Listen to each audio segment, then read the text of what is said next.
very cool. I like all the people. Are those all supposed to be me?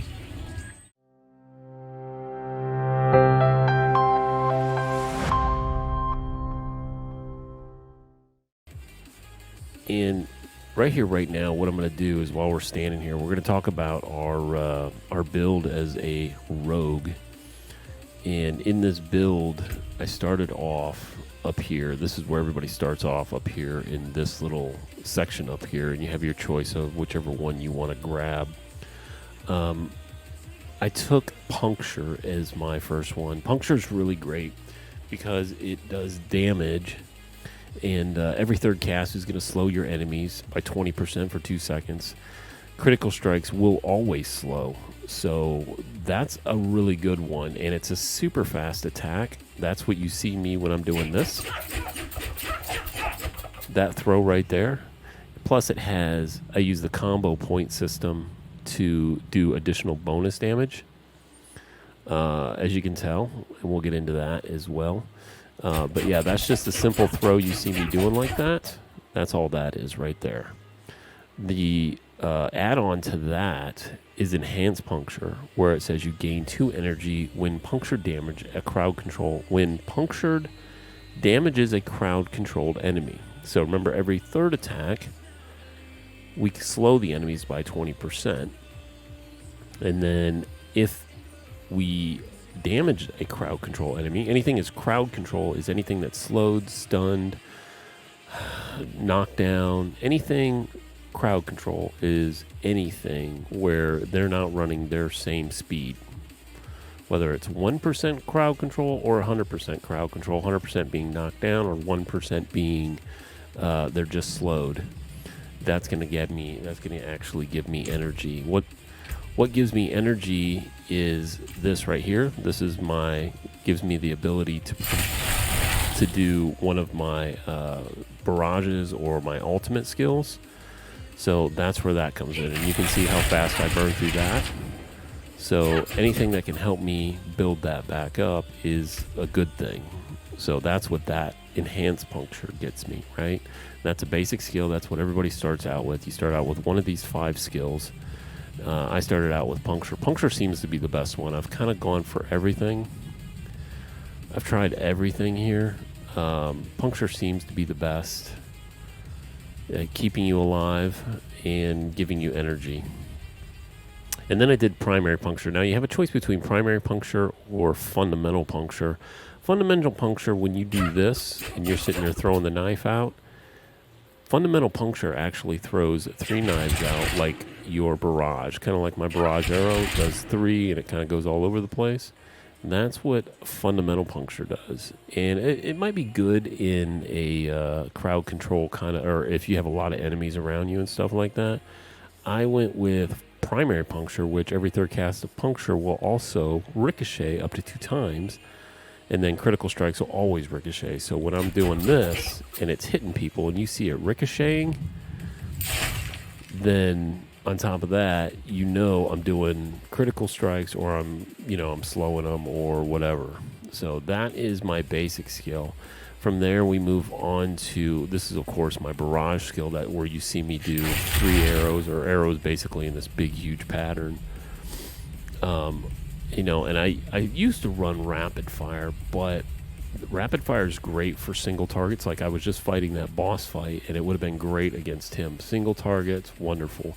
But the problem is most of the fights are in here, they're throwing lots of mobs at you at one time and they're all surrounding you. So if you hit that, you're freezing and damaging everybody right there.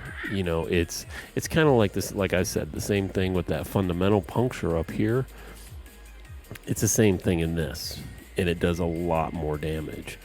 So I went with Barrage because it kind of helps me with the crowd control kind of elements. Plus I can hit, like you seen even when I was doing that boss, it was a big boss, so I could stand relatively close to him and hit him with all of my arrows coming off of that. So it unleashes a barrage of 5 arrows that expand outwards, each dealing 209 damage. Each arrow has a 20% chance of ricochet off the enemy up to 1 time. Ricochets deal 40% of the arrow base damage. And you can see this works in contrast to my combo points. Increases damage in arrows fired. If I have 1 point in my combo, it gives me 251 damage, 6 arrows. If I have 2 points, it does 293 damage with 7 arrows. 3 points is 335 damage with 8 arrows. And let's see, Barrage ricochet chance is increased to 100% for arrows that damages vulnerable enemies, which again, we're focusing on vulnerable. Critical chance, or critically strike any enemy, and every third cast of Barrage makes enemies vulnerable for 2 seconds automatically. So those two skills work together because of the vulnerability and the critical strike, which are also on your weapons. So like I said, this is great for crowds of enemies, and it can also work on regular bosses. But you'll see me do a lot of this puncture when I'm just kind of standing around, because puncture is also healing me, and it's also building my energy at the same time.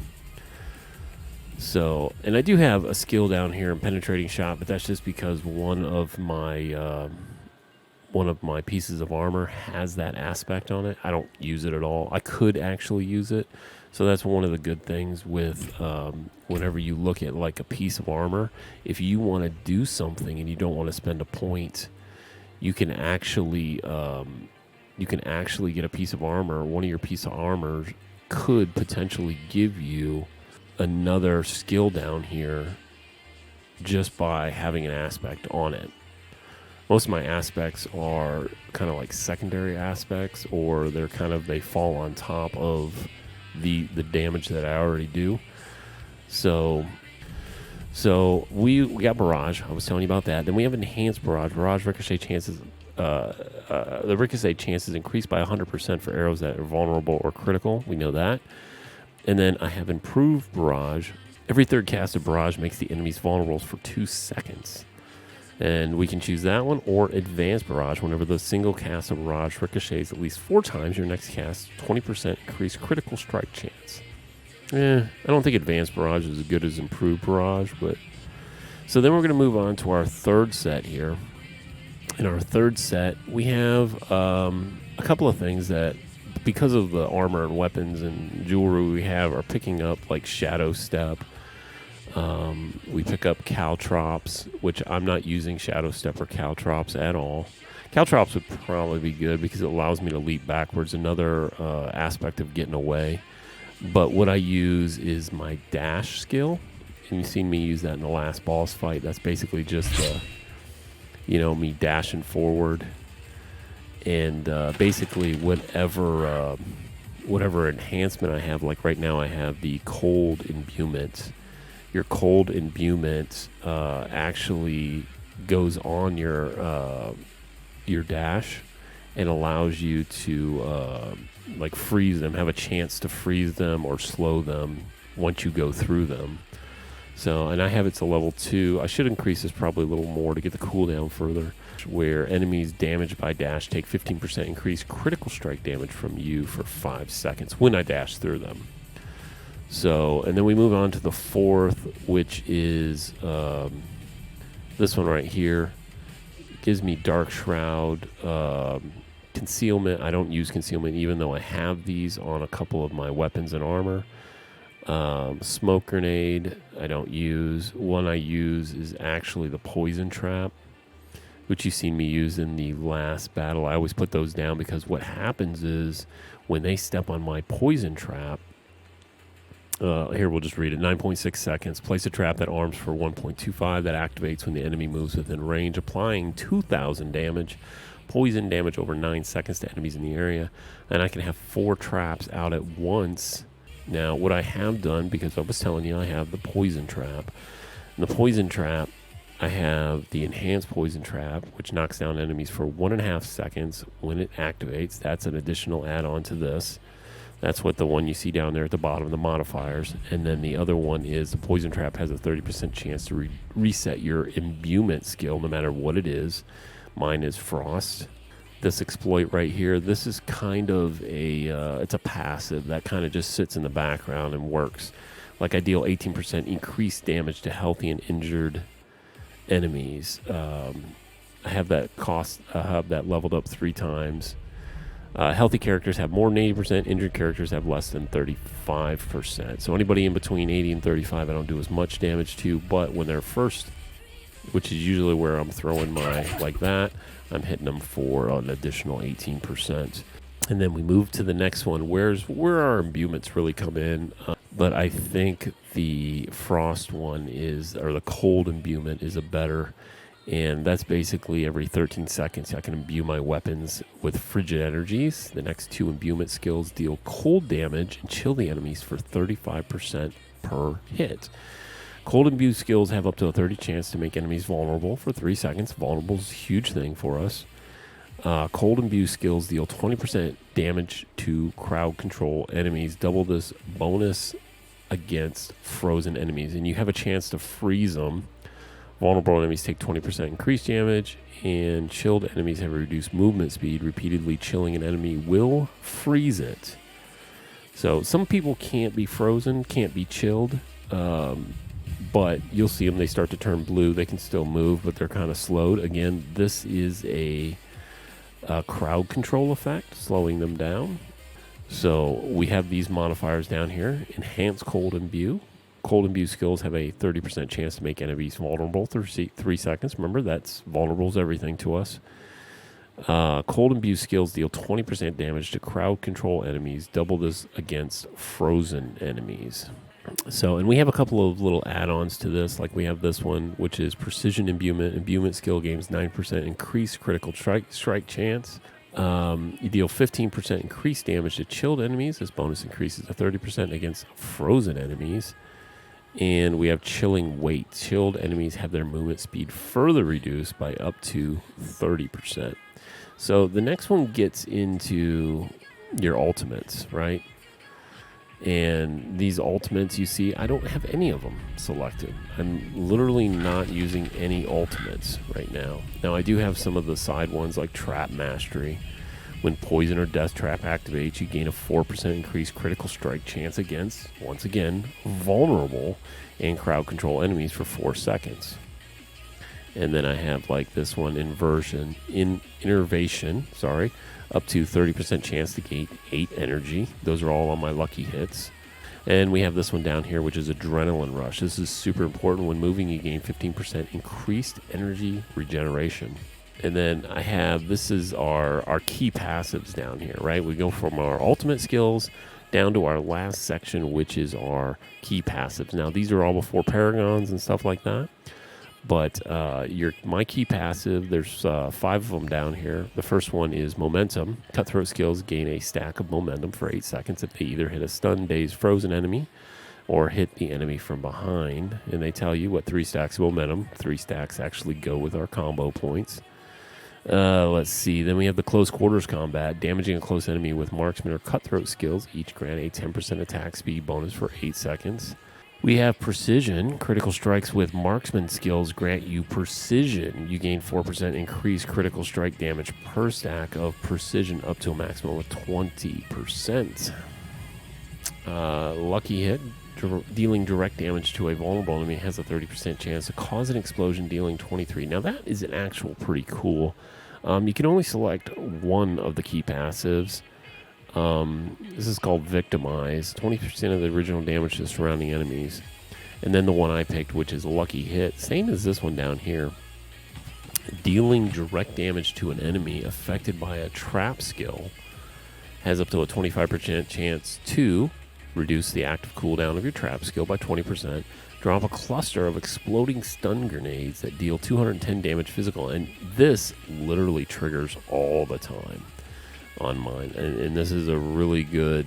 I think this one's one of the best because I use traps.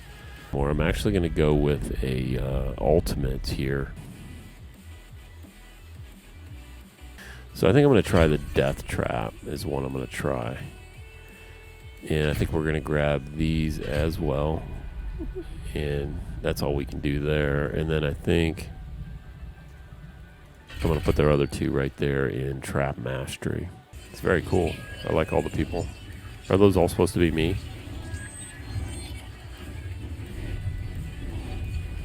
I don't know.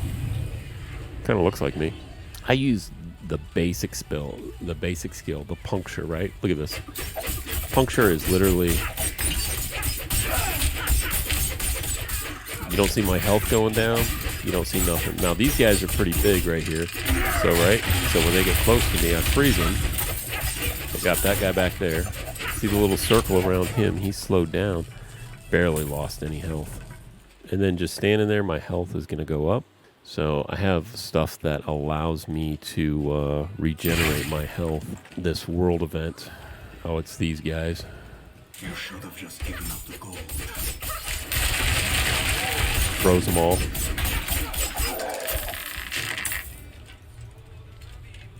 Let me speak to the survivors here. This guy over here. They're going to say, oh, you need to help us. We're going to put a fucking death trap right here.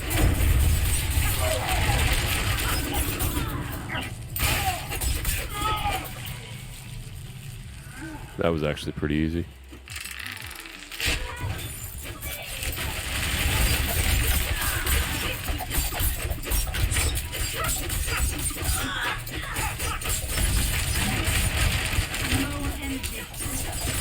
See how she said low on energy?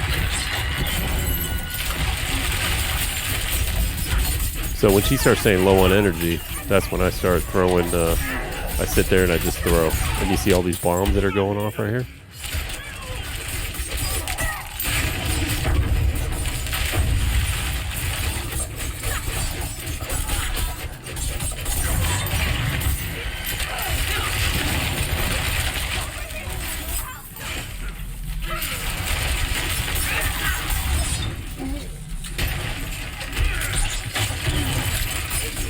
Get them all into the trap, stun them all.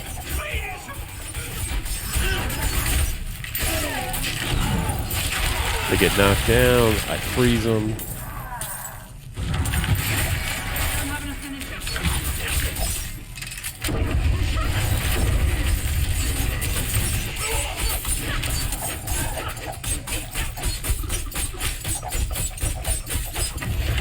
And there it is. Well, only one of you survived, so I wouldn't be, oh, actually 2 survived. There's one over here, too. But that's my little build guide. I want you guys to take a look at it, see if you like it, kind of go back and kind of get into this a little detailed. If you have any questions, definitely post down in the comments. Let me know what you think. What's your best build for a rogue? Because I want to see what the best build is. Maybe I'm not doing it right. Maybe there's better later down the road or earlier down the road, but this has worked for me for 45 levels. But anyways, let me know what you guys think about this. Let me know down in the comments if you like it, if you don't like it, and